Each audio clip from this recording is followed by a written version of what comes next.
En 2050, l'Afrique pourra avoir 2 tiers de la population mondiale. Pour l'Afrique, c'est une aubaine, mais pour nos détracteurs et donneurs de leçons, un danger. Pour ne pas citer la France, avec son président qui dira à Mondo Vision, le développement de l'Afrique passera par la baisse du taux de natalité.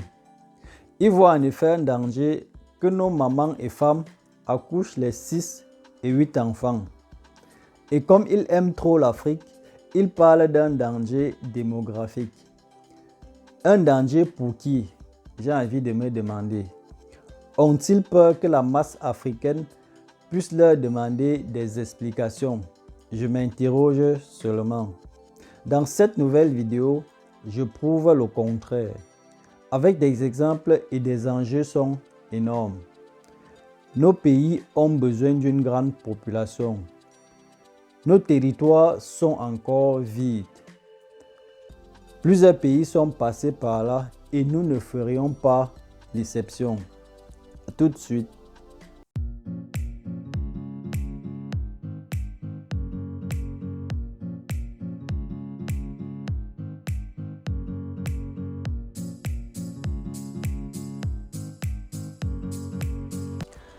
Salut, j'espère que tu vas bien. Moi, c'est Vitris Tafokam. Ici, on parle de ton développement et celui de ton peuple.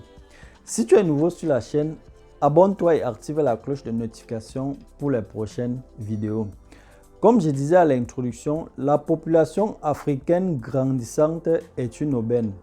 Contrairement à ce que certains pays européens essayent de nous faire comprendre et justifient cela par le flux migratoire des jeunes Africains vers l'Europe. Si le développement économique n'est rien d'autre que la résultante de plusieurs actions, c'est-à-dire chacun pose des actes futiles petits ou grands dans son couloir ou secteur d'activité. Et à la fin, on a un résultat global. Tu vois donc avec moi qu'il faut beaucoup d'acteurs pour avoir un résultat global satisfaisant. Et au XXIe siècle, les acteurs restent les hommes avec grand H. Peut-être qu'au 50e siècle, les robots pourront créer, mais pour l'instant, c'est l'homme qui reste le maître du jeu. Et pour un développement durable qui ne souffre de rien, ces acteurs doivent être majoritairement la population nationale. Plus cette population est grande et consciente, il y aura beaucoup d'actions, aussi simple que ça. Voici quelques 3 exemples qui montrent que le développement d'un pays dépend aussi de sa population. Le premier exemple, c'est mon pays, le Cameroun, comparé à l'Allemagne. Le premier, 15 000 mètres carrés, avec une population de 25 millions d'habitants. Le second, l'Allemagne, a une superficie de 357 000 mètres carrés, avec une population de 84 millions d'habitants. 3 fois plus de population que le Cameroun, avec une petite superficie. Et l'Allemagne viendra dire que nous faisons beaucoup d'enfants. Pas de logique, n'est-ce pas? Je continue. Regardons sur le plan militaire. Le Cameroun compte 65 000 soldats pour tous les corps de l'armée. L'armée allemande compte 190 000 hommes pour sa protection. Un adage dit « Qui veut la paix prépare la guerre ». Supposons que le Cameroun a le même arsenal militaire que l'Allemagne.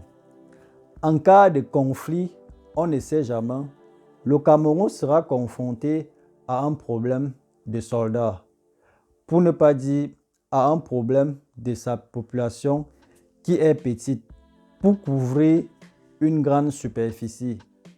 Tu vois que le Cameroun aura du mal à résister avec sa petite population, peu de soldats, pour une superficie plus grande que l'Allemagne. Le deuxième exemple, c'est la France et la Somalie. Le premier a une superficie de 644 000 km², avec une population de 67 millions d'habitants. Le deuxième, la Somalie, a une superficie de 633 000 km² avec une population de 16 millions d'habitants. La France a une armée de 207 000 soldats. La Somalie a une armée de 10 000 soldats. En cas d'insécurité, la France sera prête à envoyer ses soldats en Somalie. Ces soldats qui ont toujours un agenda caché. Cette France de 67 millions d'habitants dira à la petite Somalie de 16 millions d'habitants qu'ils font trop d'enfants. Où est la logique dans tout ça? Je ne vois aucune. Le dernier exemple avec les cas qui devraient plus nous interpeller. Les 5 pays les plus riches d'Afrique sont en première position le Nigeria avec une superficie de 924 000 km² pour une population de plus de 219 millions d'habitants. Et si je devais encore dire un mot sur mon pays, le Cameroun, le Nigeria, un pays voisin qui a juste le double de la superficie du Cameroun, mais 9 fois la population du Cameroun. Qu'est-ce qui n'a pas marché? Est-ce que les Camerounais sont-ils des paresseux? Je m'interroge seulement. Chez nous, comme dans plusieurs autres pays, il y aura encore trop d'espaces vides qu'il va falloir combler. En deuxième position vient l'Afrique du Sud avec une population de 60 millions d'habitants. Ensuite vient l'Égypte avec une superficie d'1 million de km² pour une population de 104 millions d'habitants. En quatrième position vient l'Algérie avec 44 millions d'habitants. Et enfin, le Maroc avec 37 millions d'habitants pour une superficie de 446 000 km².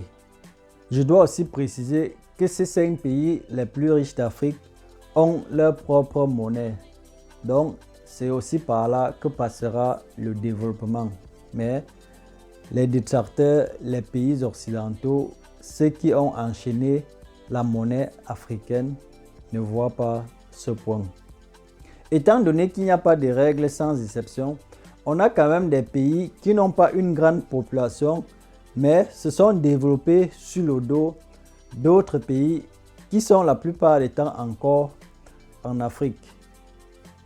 On peut avoir la Belgique qui s'est développée sur le dos de la RDC, ou bien la Suisse qui est un paradis fiscal. Dans mes exemples, tu peux dire oui mais taf, les pays européens que tu viens de citer ont une population mixte.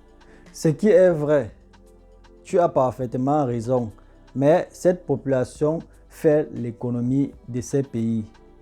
Si tu penses avoir compris que seule la population va développer un pays, il y a eu incompréhension. Il y a bien évidemment d'autres facteurs qui entrent en jeu, comme sa propre monnaie. Pour conclure ma vidéo, je vais me répéter. En 2050, 2 tiers de la population mondiale, pour ne pas dire 2 tiers des consommateurs dans le monde sera africaine. Qu'est-ce que cela signifie concrètement? Ça veut dire pour réussir ton business demain, pour vendre tes produits ou tes services, tu auras besoin de l'Afrique. Car sur le continent, tu auras déjà 2 tiers de la population mondiale. Et tous les yeux sont tournés vers l'Afrique. J'ai une petite question pour toi. Est-ce que tu t'es déjà posé la question de savoir qu'est-ce que toi, tu proposeras à l'Afrique demain pour manger aussi ta part de gâteau? Si ce n'est pas encore le cas, pensez-y. Ça, c'était de la géostratégie. Merci de m'avoir suivi. Porte-toi bien et à dimanche prochain. Ciao.